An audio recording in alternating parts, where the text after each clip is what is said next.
Thank you all for turning out. It looks like it's starting to spit a little bit of rain outside. It's not too bad. I bet it's going to be a downpour probably by the time we're done here in about an hour, unfortunately.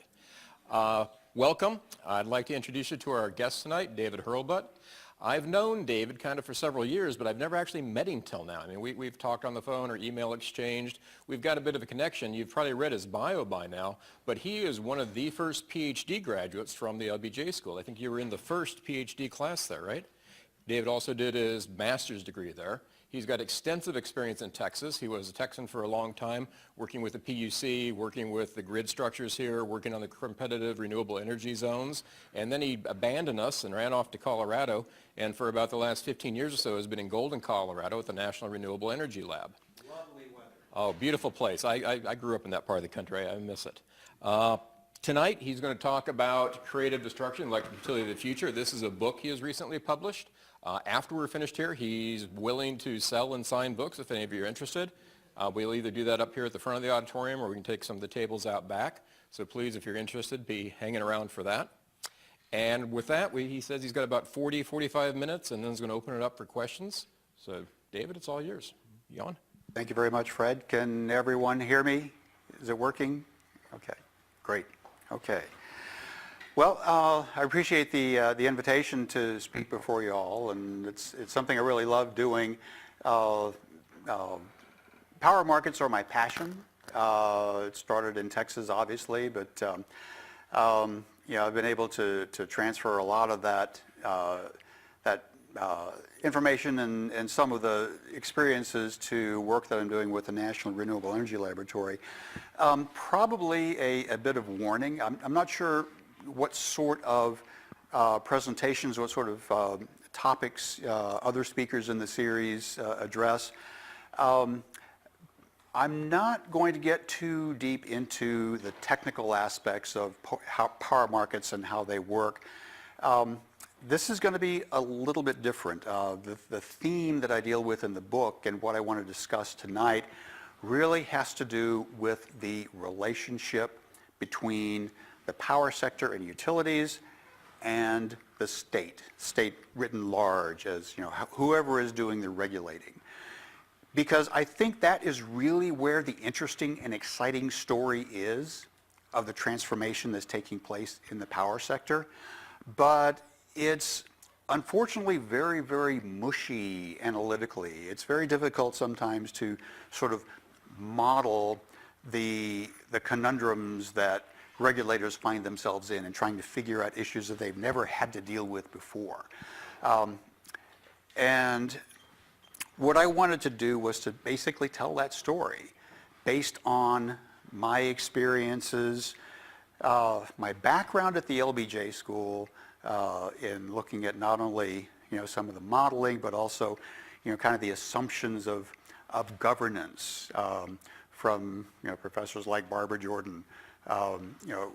What is the public interest? So we'll be talking about that quite a bit. So, but I want to give you a little bit more background about me, just so you know who's up here talking to you. Fred gave me some kind words to start off. But when I left the LBJ school, my first job was with the Public Utilities Commission, and it was at a very exciting time. It was a time when we were basically, inventing something new, restructuring the wholesale power market. I started out as an advisor to the commissioners, kind of helping them, go through issues and draft the orders. After the orders were put into place, I joined a very newly created entity at the PUC called the Market Oversight Division. And Parviz Adib was my first boss. He organized the Market Oversight Division, and we were basically market cops. So think of CSI plus wholesale power markets. That's basically what we did. And it was a very, very rough and tumble time because our job was basically to make sure that Enron did not happen in Texas. And who's heard of Enron? Okay, just want to make sure, because a lot of you all are very young. But But that was basically our task, is to make sure that the competitive markets operated the way they were supposed to. I was also tasked, one of my specific jobs at the PUC was the state's renewable energy policies through the renewable portfolio standard, of course, but also to figure out how to integrate high penetrations and high development of wind power into this new market that Texas had just created. So I was sort of the point person on that. So as you're driving along West Texas, all these wind turbines that you see, I had a little bit to do with that. And been pretty pleased with the outcome. When I left Texas, I went to the National Renewable Energy Laboratory. That is one of the national laboratories under the Department of Energy. And it is the only national lab with specific charges to explore ways to facilitate the development of renewable energy industries in the United States. So one of the first things I did when I joined the lab in 2007 was to engage in several projects in different states, but also with the Western Governors Association, to see if we could replicate some of the ideas that we had pioneered in Texas and see if they could apply in other states. I've also been engaged not in a lot of overall market design issues. So I don't look at any particular renewable energy like wind or solar. I'm really more concerned with how the market is changing, what's happening in the overall electricity sector, and how does that affect how renewable energy is integrated into the system, especially considering how rapidly all of those elements are changing. So that's basically been my job for the past 12 years. So with that, I should also, at this point, give you all my disclaimers. The book that I've written is basically my own work. It's not the work of the National Renewable Energy Laboratory, or it's not the views of the Public Utilities Commission of Texas, past or current. Yeah, it's basically these voices inside my head. So I'm not speaking on behalf of anybody else. These are just my observations and my synthesis of the things that I've been engaged in, both in Texas from 2001 to 2006, and since at the National Renewable Energy Laboratory from 2007 up to today. So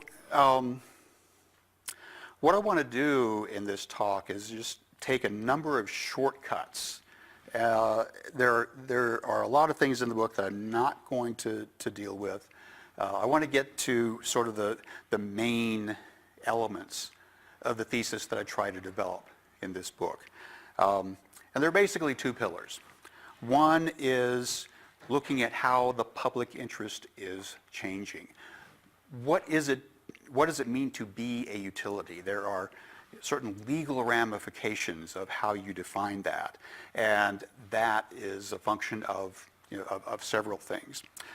The other pillar is how these changes, these technological changes, how the public interest changes, are affecting the ability of the power sector to form capital for things like new investments, new transmission, new generation, what types of generation. Because the way that the public interest has changed has had a profound effect on capital formation in the power sector. And that is underlying a lot of the changes that we see that may be hard to figure out, but I think these are very strong dynamics behind it. So normally you would think that a discussion of changes in the power sector would be all about technology. I back off from that a little bit. To me, it's not really about technology, the new gadgets, the new widgets that are coming out, more efficient, inverters, larger wind turbines. It's really more about what the technology enables, what it makes possible with respect to how we make decisions about electricity, not only socially, but as individuals, the choices that we have. It's not about the full cost of electricity. That's a great project that the Institute is involved in. To me, it's also about what is causing these costs. And are these causes translating into price signals that can be used by customers, individuals as well as companies and industries, to modify their behaviors in a way that's socially and economically beneficial. So, how do these changes and how do these costs translate economically into price signals? So, I'd like to show you a couple of things here to illustrate some of the factors that I'm looking at. Like, one of the things that we did in the Market Oversight Division, as market cops, we realized that, a lot of what we learned was buried in the data. And as any statistician will tell you, the art of statistics is basically torturing the data until they confess. So we did a lot of that. One of the things that I was looking at very closely is how efficiently we use electricity as a society. I mean, as consumers, as demand. And one thing that was really clear is that it was important to disaggregate residential consumption from non-residential consumption. And when you do that, you see a couple of very, very interesting trends that I think speak to a lot of the changes that we're seeing going on. If you look at non-residential consumption, this is businesses, industries, basically where electricity is a factor of production. It's a contributor to GDP, basically. There was a very interesting trend that peaked during the oil crises of the 1970s. It was basically a crisis-induced response in the economy to be more efficient at everything. And what was interesting about the United States is that after the crises passed, after the economy had adjusted to sort of the new reality of oil prices, that trend continued in terms of the efficiency with which the U.S. economy used electricity as an input for economic growth. And that trend is continuing today. Greater and greater efficiency of the use of electricity. That was not accompanied by any comparable change with respect to residential use of electricity. The electricity that we use in our homes and that we use to power things. Different dynamics were at work, but it's looking like we have seen a comparable peak in personal efficiency of use coinciding with the Great Recession. And I think there are a lot of other things that enter into that as well that enabled the recession to be a turning point. Things like the change in the electrification of essential goods to electricity use in leisure goods. So I think there's a big economic story sort of behind that, but what that means for our purposes here is that I think individuals are getting more demanding. They're becoming better consumers of electricity. And that is going to have profound implications for managing demand going forward. So that's on the demand side. The supply side has also had some very interesting changes that significantly affect the ability of the industry to raise capital. So this first bar over here is basically what the U.S. generation fleet looked like and what the production of electricity looked like in '89. It's predominantly utilities. the traditional utilities. There were very few merchant providers or non-utility generators at that time. In 2001, this started to change. 2001 is when the first regional transmission organizations came into being. It was shortly after the first organized wholesale markets came into being, and that basically opened up a new opportunity for non-utility entities to build, own, and operate electric generation in these organized wholesale markets. And that trend has increased since 2001 to up to now, where the split between electric generation is about half utility generation, half non-utility generation. This has major implications for how the sector raises capital. Let me ask everyone a question. How many of you all have heard of the term rate base? Keep your hands up if you know how it works. Yeah. Rate base is a way of basically insulating utilities from a large part of the financial risk of investing in large generating plants. That's how all the big coal plants came into being. That's how all large nuclear plants came into being. That happened because the utilities that were building them had the advantage of rate base. And you can think of rate base as kind of an insulated money pipeline from a captured customer base where the utility has an exclusive franchise to serve and the ability to build into the regulated rates enough revenue to cover all the capital cost of generation. So but if you look at the blue areas up here, those merchant generators do not have the same sort of protection from financial risk that the utilities do. So this really changes the dynamic of the capacity that's behind this generation here. They tend to be smaller generators, a lot of renewable. Most of the renewable generation built is merchant generators. Some utilities have their own wind, their own solar, but most of it has been merchant generation.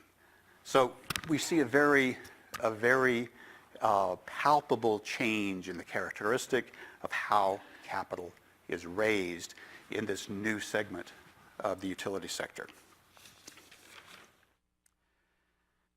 So customers are getting smarter,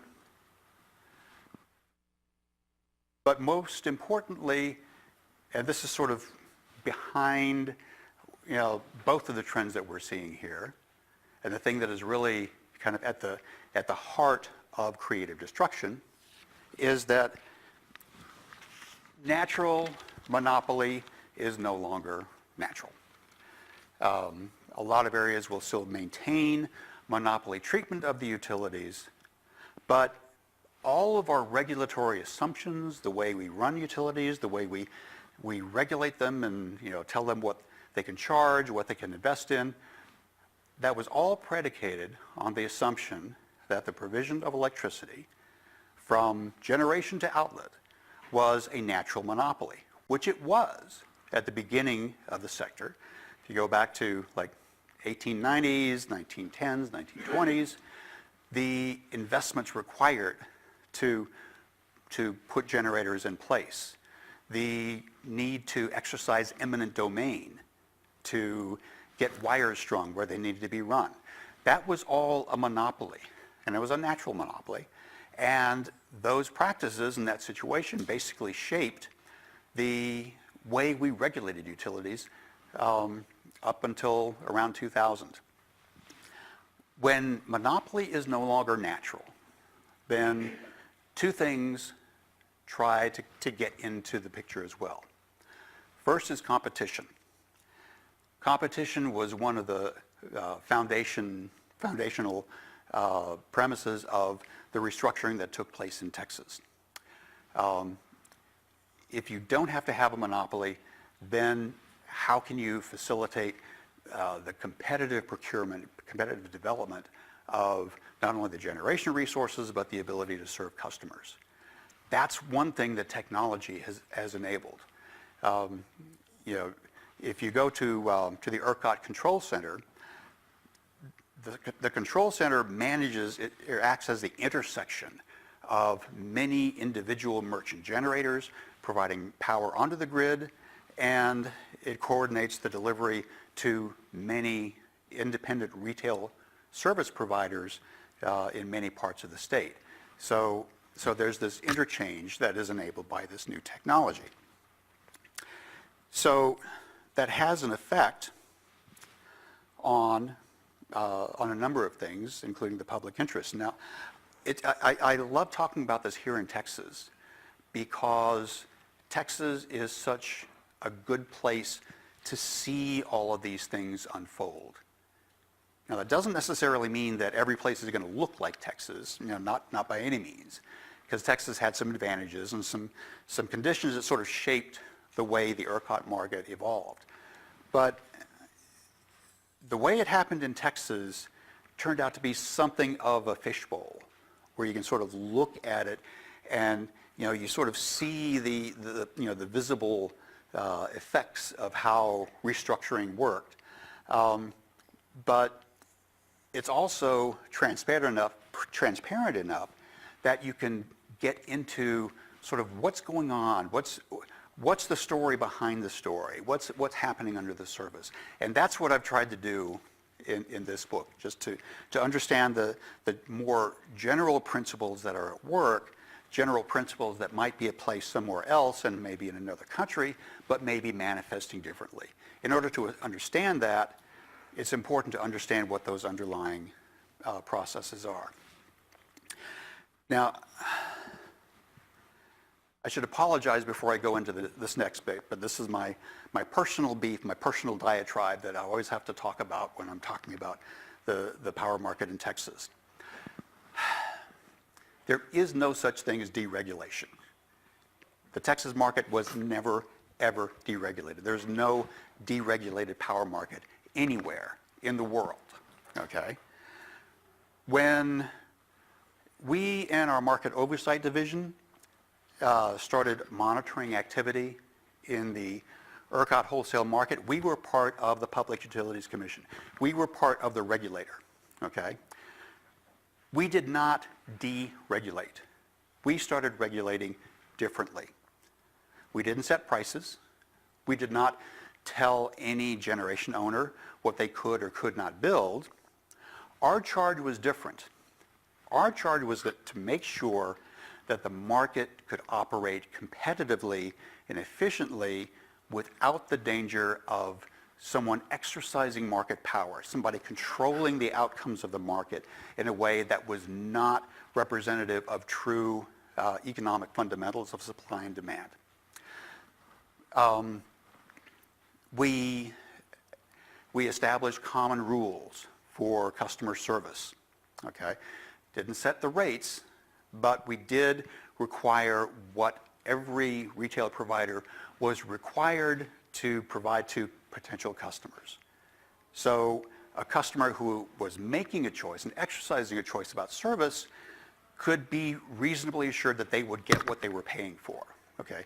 That is a new part of the regulatory task in the utility of the future. Not necessarily setting prices, but putting mechanisms in place to enable customer choice and to assure customers that they are going to get what they have chosen. And that is anything but deregulation. It requires the regulator to think differently, to sort of, get out of the bean counter mode and get in more of the suspicious Columbo policeman mode of trying to anticipate who's going to be trying to game the system and shut the behaviors down before they happen, so that competition is happening in a way that is fair and open to all participants. So that's my diatribe. No deregulation. If anyone says Texas is deregulated, I'm going to throw a piece of paper at you.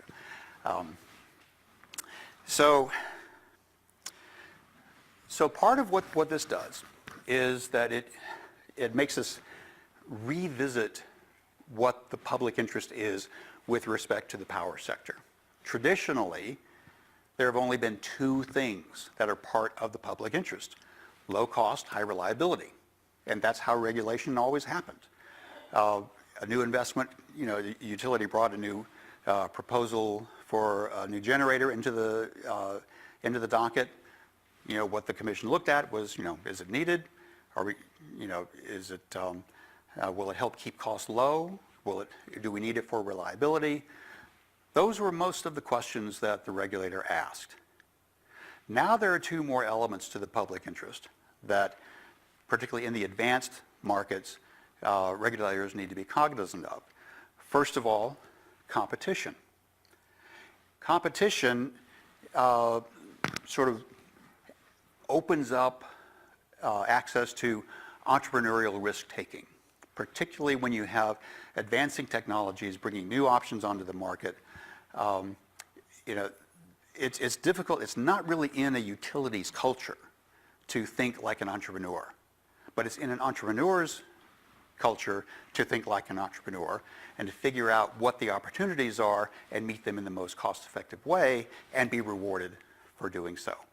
So competition is a new part of the public interest, but it's not a wind-up toy. It's something that has to be nurtured. You have to make sure that there is no one in the market who can exercise control. No one has market power that enables it to control the prices. The price signals are vitally, vitally important in this new paradigm. The other element of the public interest that we're looking at right now, and it's showing up in many different ways in different parts of the country, is choice. Now, historically, there really has not been much of a choice of your electricity provider. You had the utility. You live in Austin. Austin Energy is the provider. That's how it used to be everywhere.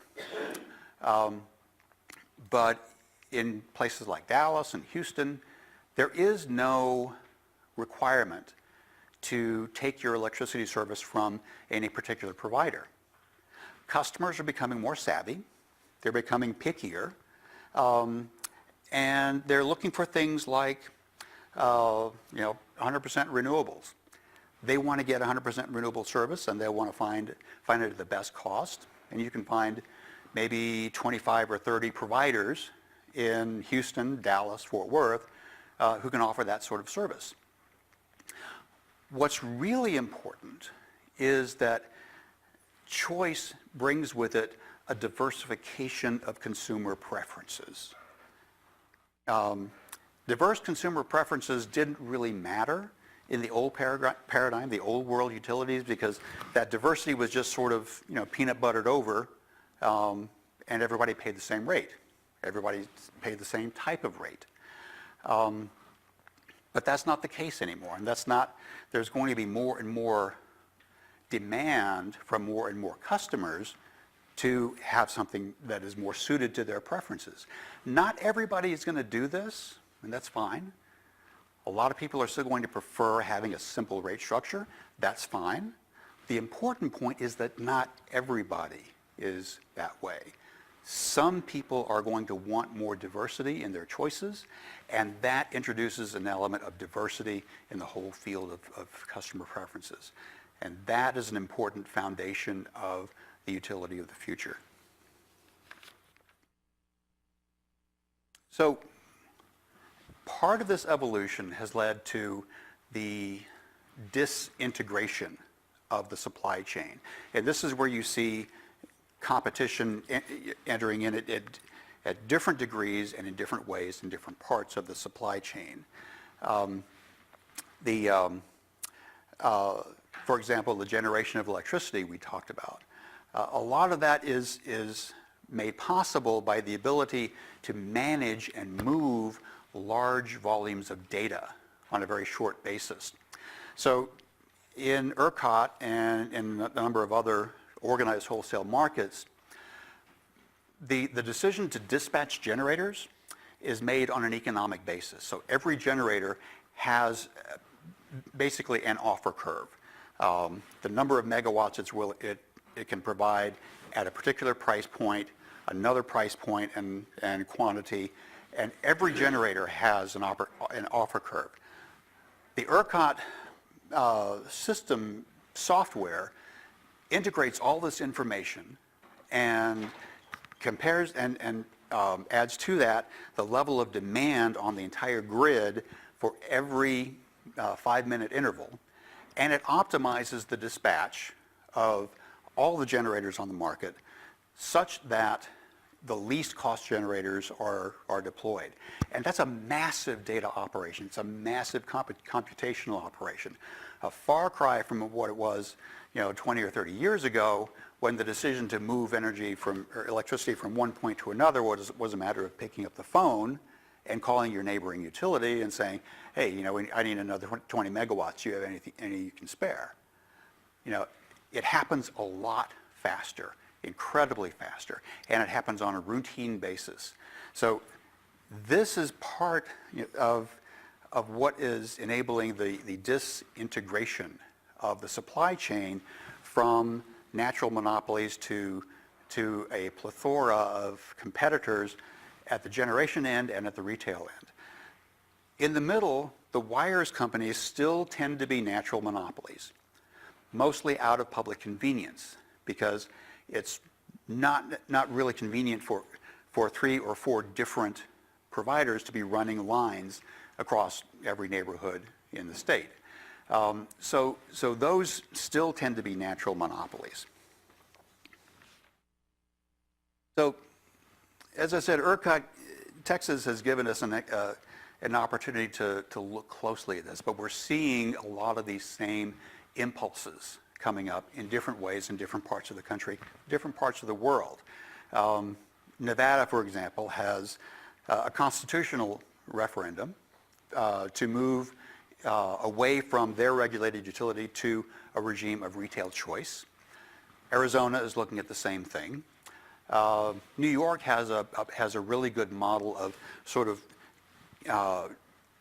adding a new utility role for the distribution utilities, which in my book I refer to as a market maker, where the distribution utility doesn't serve customers but provides the platform for competitors who are serving customers. So there's a common protocol for information services. So the utility function isn't going away, but it is taking on new attributes to facilitate competition and choice.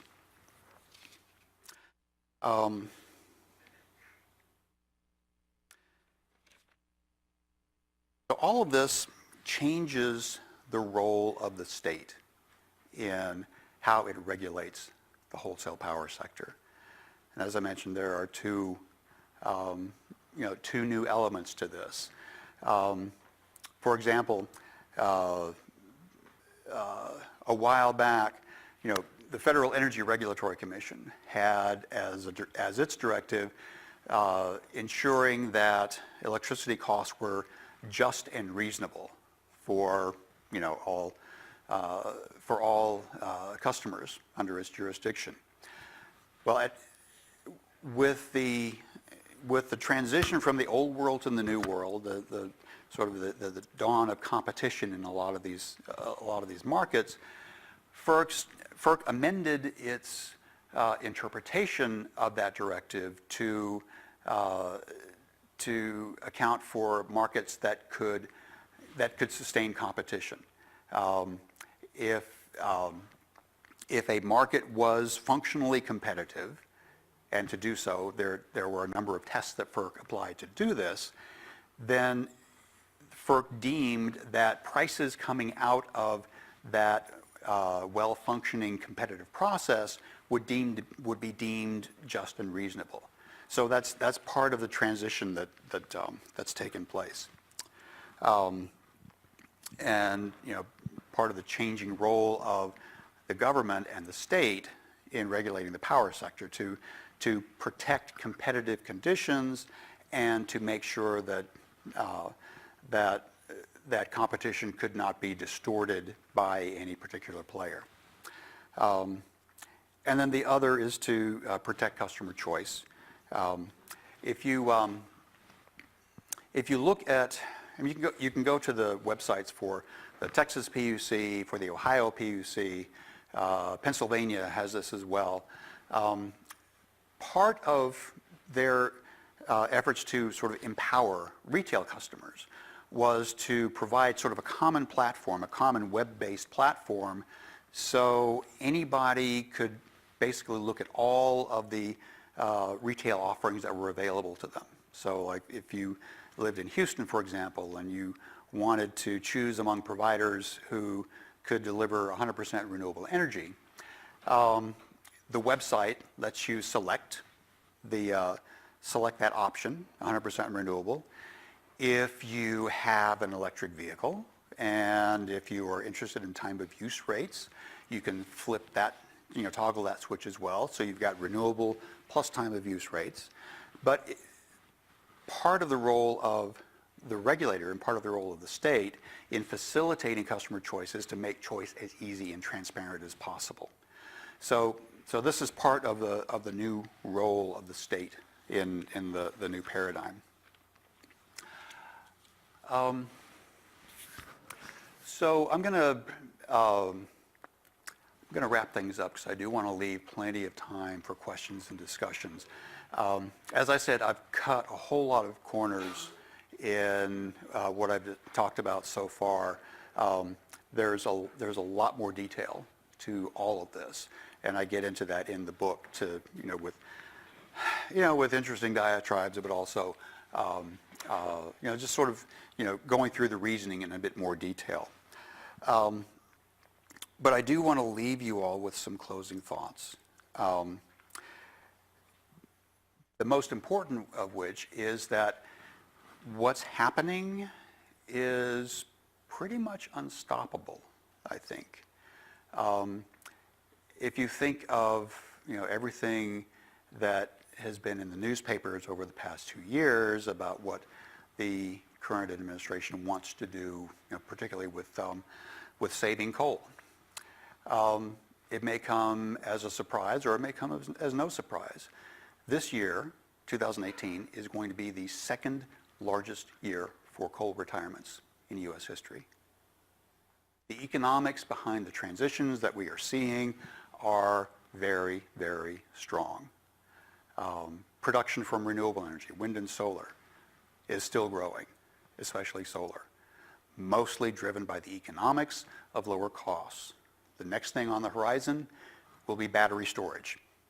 We're seeing prices on PV plus battery storage over the past 6 months that nobody would have anticipated 12 months ago. It's been pretty amazing. But it's been driven by the underlying economics and what I mentioned earlier about sort of the access of entrepreneurial innovation throughout the electricity sector. That's really driving a lot of the changes, and it's what's making those changes inexorable, basically. So I've talked a lot about what's happening in the power sector, and then as somebody from the National Renewable Energy Laboratory, you probably noticed that I haven't really said a whole lot about renewables per se. And that's because I think the way to think about renewables in the future is not so much a standalone issue, but how is it integrated into the overall portfolio? Because the portfolio is changing, and the changes in that portfolio are really what's important. Not so much whether we have 40% or 50% or 60% renewables. It's really what's driving the natural endemic economic changes in that portfolio. And it's not going to be easy. There are going to be puzzles along the way. A lot of those puzzles have been figured out here in Texas with ERCOT, but I like to think of them as puzzles and not problems. There have been many such things that seemed like they were problems at some point, but were figured out. Things like integrating forecasting, technical requirements for inverters. A lot of innovations have been introduced into the market to solve a lot of these puzzles, with the result of kind of expanded, more flexibility on the system and less emissions coming from the portfolio. It's going to be too fast for some, it's going to be too slow for others, but I think the trends are there, and I think it's not really possible to turn them around. So with that, I'll take any questions that you all have. Thank you, Dave.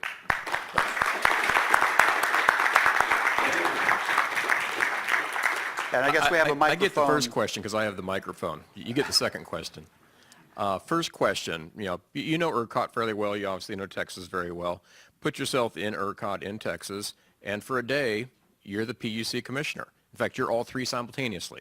You're in control. You're God.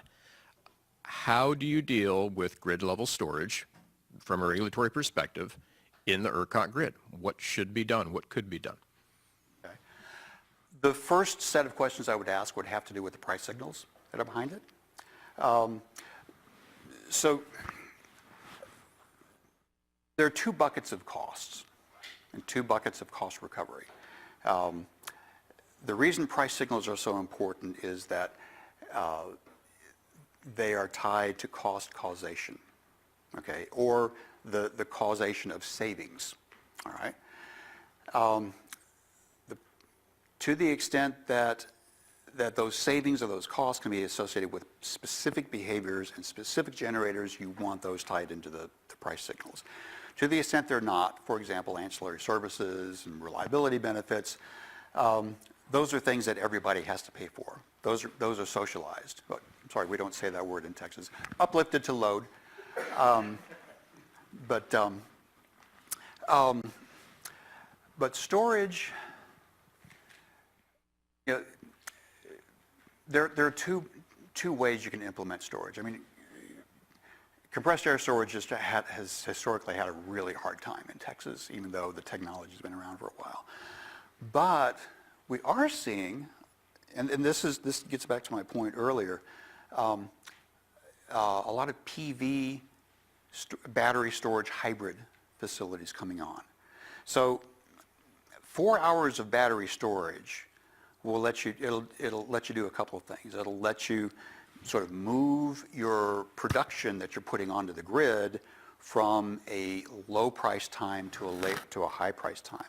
So, and that's happening anyway, you know. As a commissioner, I wouldn't have to do a darn thing, okay, except make sure that nobody's trying to game the market, okay. Standalone storage, you still have that same problem of, you know, that you had with compressed air storage. Is it a generation resource or is it a reliability resource? And it gets back to how it's used. There's nothing that prohibits the use of batteries to manage frequency deviations, for example, okay? So if that is how it's used, and if it is the distribution utility that owns it and that operates it, it's providing a particular type of value to the grid that isn't associated with price arbitrage, okay?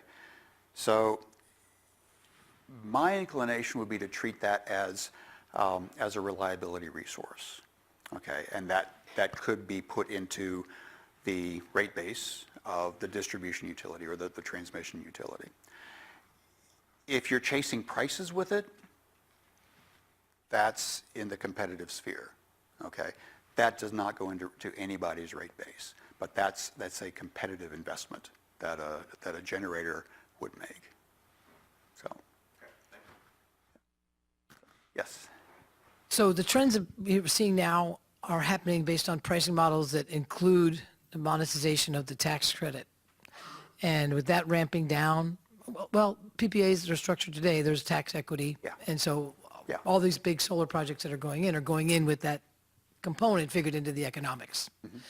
As that ramps down in 2020, 21, 22, do you think, I mean, the price of, PV has fallen along with it, maybe ramping down, especially with the cutbacks in China.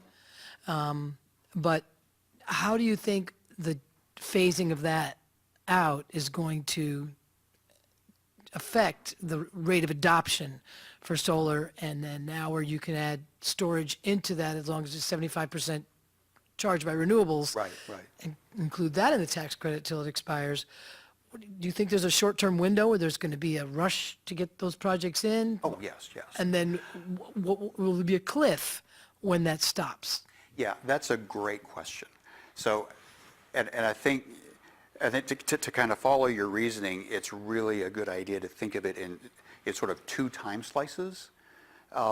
There's always been a rush to get your projects in before the expiration of the tax credit or the ramping down of the tax credit. That's not new, okay? But to me, the really interesting question is, well, let's just assume that they do phase out. What's it going to look like on the other side of that? Well, both of the tax credits, the production tax credit for wind and the ITC, the investment tax credit for solar, I like to think of them as kind of like training wheels for the market, okay? And I would argue that they worked, okay? If I think the reason you're seeing so much reduction in the cost of solar right now has been economies of scale. Well, how did you get that economies of scale? Well, the ITC helped. Well, I think it's a fair question to ask, has the ITC done its job? And is it time to take the training wheels off?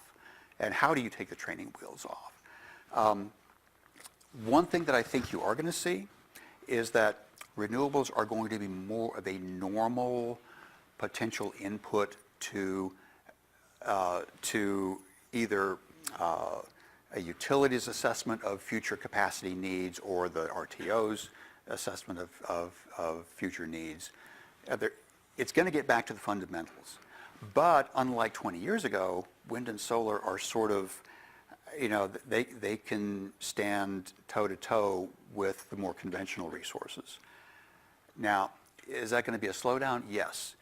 Not so much because of the costs or the lack of a tax credit, but because load is really flat. Load is not growing in the United States. So you have sort of a kind of a flat demand trend with existing resources that still have some economic life in them.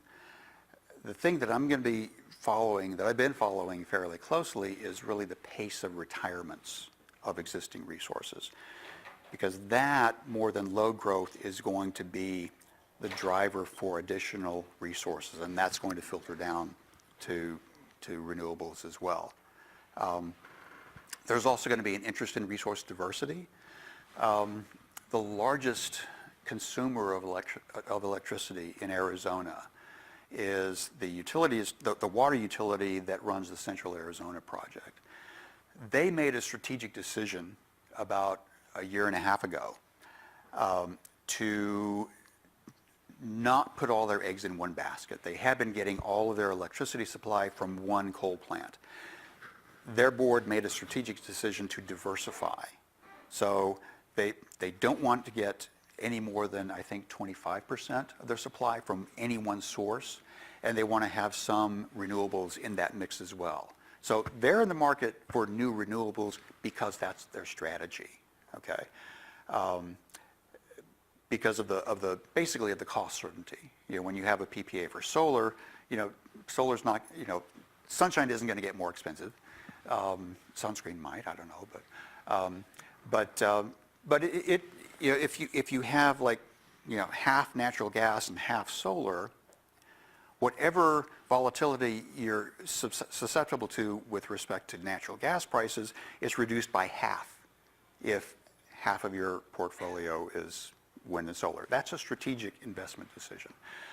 But I would doubt that it would result in a demand curve for new renewables that would be comparable to what we've been seeing over the past 10 years.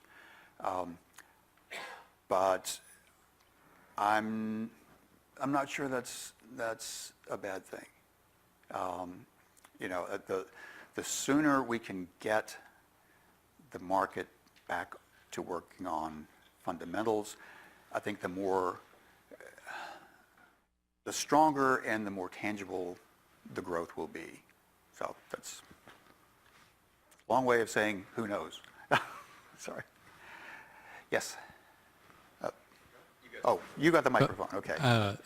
Not to take away from the climactic ending of your book, but can you tell me a story or a scenario or two of what the utility of the future is going to look like? Or the market, or however you want to. So the last chapter I sort of, kind of,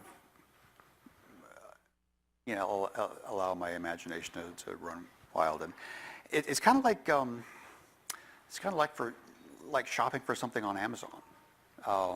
You decide what you want. You get online and you see what your options are. One thing that I really think is going to become a bigger part of the utility of the future would be third-party energy managers. I mean, large customers already have that.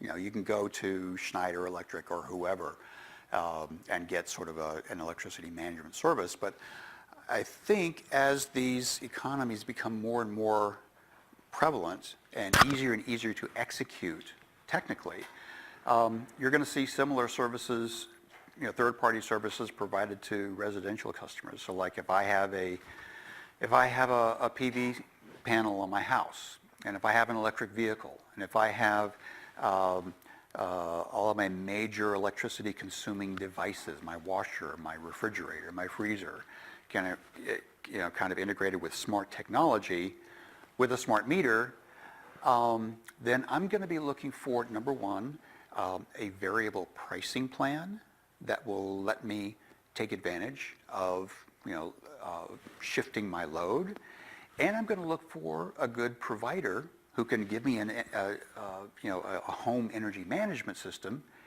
that will let me follow those prices and just sort of update my usage configuration so that I continue to chase those low prices with my usage. And that's sort of that's my ideal of an extremely, it's like, I don't know if your mom like collected S&H green stamps or just did all these, like clip coupons, okay? That's the kind of customer who's going to do that. And then you're going to have others who are just, just make it as simple as possible. Just give me a rate. Just tell me what I need to pay. Because I don't have time to think about all of that. What I think is really going to be great about this future paradigm is that you don't have to choose one way or you don't have to. You're not forced into being one type or another. If you want to be that energy miser, you can. If you want to keep things simple, fine. Yeah, that's what I would like to see. Okay, so I'm following the microphone. Okay. Yeah, thanks so much for coming out, and it's a really enjoyable talk so far. He stole my question, so I tried to think of one really quickly. But one of the other things I was interested in is whether or not you think this paradigm shift we're seeing is increasing the vulnerability of the system when it comes to, I don't know, what's broadly referred to as, cyber issues of cyber theft, cyber crime, national disruptions, and how that then, there's a traditional role of the regulator in security. This is obviously a security issue, but I guess whether you see the role of the regulator expanding, or if this increases FERC's power over the system somehow, because it's a national security issue, or just your opinions in that area. Thank you. Yeah, that's a great question. So I think one of the first things that I would ask in approaching that question is, okay, what's going to change anyway? All right. So let's just say that we still have a lot of big coal and nuclear plants on the system. Are they any less vulnerable to cyber attack than the solar panel on my house? I don't know, but I do know that there is one aspect of security or resilience, that's kind of the buzzword right now, that that's already happening is kind of part of this economic momentum that we're seeing. If you have, okay, I'm going to describe it this way. ERCOT plans a lot of its reserves that it has on hand or has accessible based on what they call their N-1 contingency. What is the worst thing, the worst single thing that could happen on the grid that would cause, a loss of power? I'm not sure what it is now. It used to be the loss of South Texas nuclear or Comanche. Yeah, one of the nukes. Yeah. Which basically gave a number to plan for. Okay, you have this many reserves available on a moment's notice. But we've been noticing that that nobody's building big plants of any type anymore. They're building smaller combined cycle gas generators. They're building, wind farms. They're building, whatever. But the thing that's missing from that picture of what's happening now is big.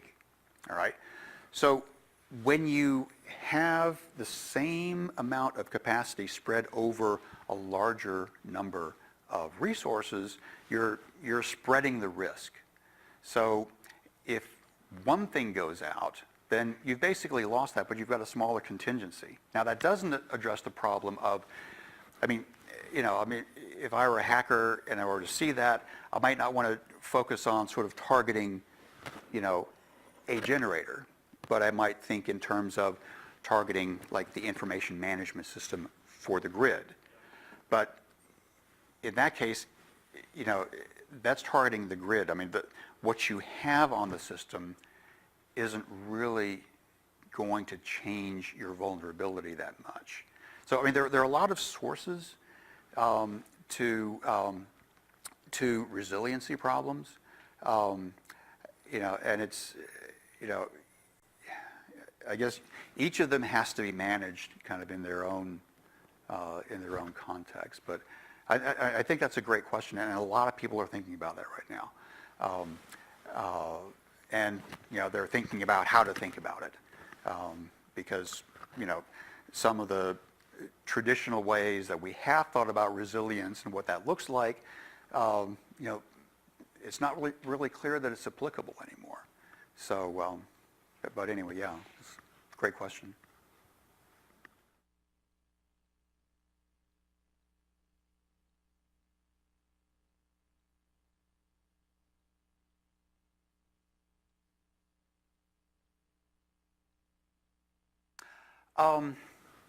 So I have to say I'm not a great expert on the storage technologies, like the different types of battery technologies. The attributes I would look for would be the ability of whatever storage you've got to respond quickly to deviations in frequency, for example. Okay. That will be number one. I would also look for characteristics that would enable kind of quick response to like a temporary outage event. Okay, so I would look for responsiveness, the ability to basically respond to automatic signals such as a frequency deviation. It's interesting, but we've been looking at the value of storage at NREL for a long time. I mean, even before the prices of batteries came down as much as they have been. But for most of that time, the conclusions, just kind of modeling it economically, there's not a whole lot of benefit to be had in price chasing. Okay, so using your battery to keep energy, store energy when prices are low and just wait for that time when prices go high and go after it. I mean, you get some value from it, but that's not really where the best value is. It's really more applied to reliability benefits, because that basically means that if you can accomplish with a battery what you used to do with a natural gas combustion turbine, then you have the same flexibility, you have the same support for reliability, but you don't have the emissions. So and you don't have the the changes in fuel costs as well. So yeah, so I mean those are the characteristics that I would look for in battery storage.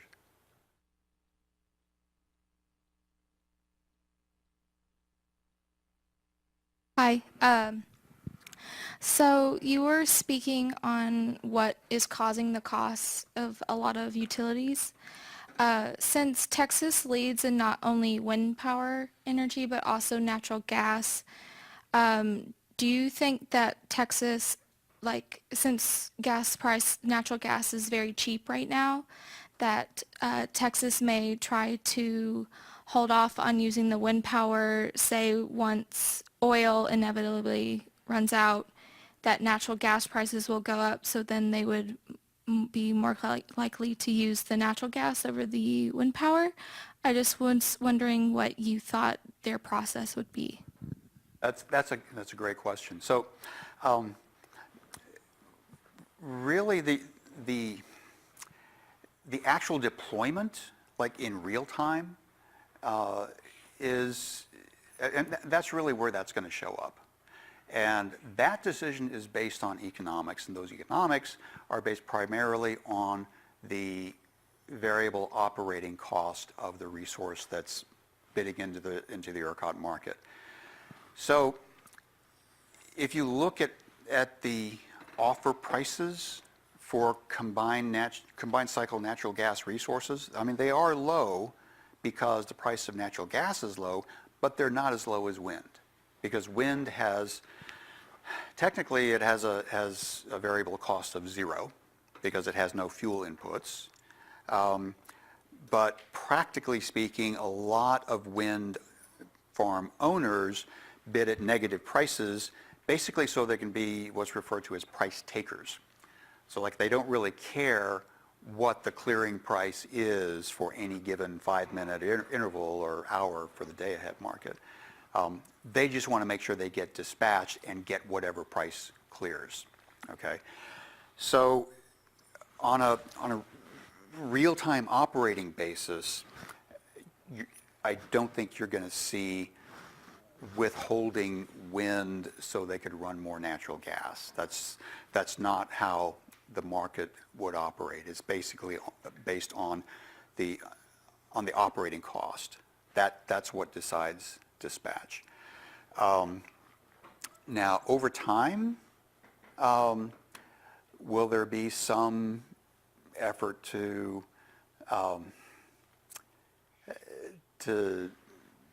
yeah, I can't visualize a mechanism by which that would work, because the only thing that you would have if you were to pump more natural gas into the system and reduce the price of natural gas even further, you would still have basically the same dispatch decision, but with lower revenues for the natural gas producers, which they're not going to like. They're not going to like it forced on them like that. Supply and demand are basically, they're going to drive it. And like for the past, I'd say the past 2 years, maybe 2.5 years, the supply, the physical supply of natural gas has been such that you can see the prices bump up and down all around $3 per MMBTU, and it basically follows utilization and storage. When supply gets a little bit tight, the price of natural gas will move above $3. That price signal brings more wells online, and you got more coming into the system. That additional supply then starts to move natural gas prices the other way, and they go below $3, and then you see the same thing happen over and over again. I don't really see that changing, unless, of course, the administration decides it wants to limit fracking. You figure that. Okay. All right. I'll throw out something here, a question, 5-letter word, China. So you say, I can't imagine anything slowing down, I guess, renewables deployment. Let's say China goes into some debt financial crisis. Does it matter for U.S. renewables? They're still going to crank out solar panels and sell them to us, regardless of, as you said, if the not as likely that the Trump administration outlaws fracking, but they have put a tax on solar panels. So any risk there, or just a little blip in the road if there's a problem where most of the PV is manufactured? Who cares? Yeah, I'm not sure what the impact of tariffs are going to be. I'm kind of suspicious about it. For one thing, there was sort of a buffer effect.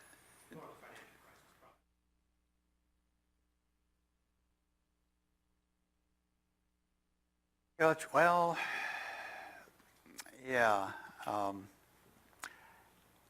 I don't know. I think it would depend on what they decide to do with their solar panels. If they want to continue dumping them onto the market because they have to, they probably will. I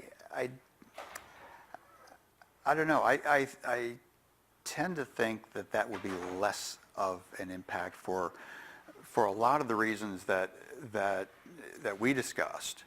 That I think the source of demand is going to be changing, so that there's going to be less of a mad rush to get new supply on, new capacity online before the expiration of, or the ramp down of the investment tax credit. It's going to slow down anyway. I don't know. I wouldn't want to venture kind of an off-the-cuff guess on what the price of tea in China might factor into this. So. Okay. Well, thank you very much, David. David has offered to stay on after the lecture tonight and answer any more questions. And of course, if you'd like an autographed copy of his book, we got the author here. So if you like to, please come on down front. But for now, let's thank David for the talk. Thank you all very much. Thank you.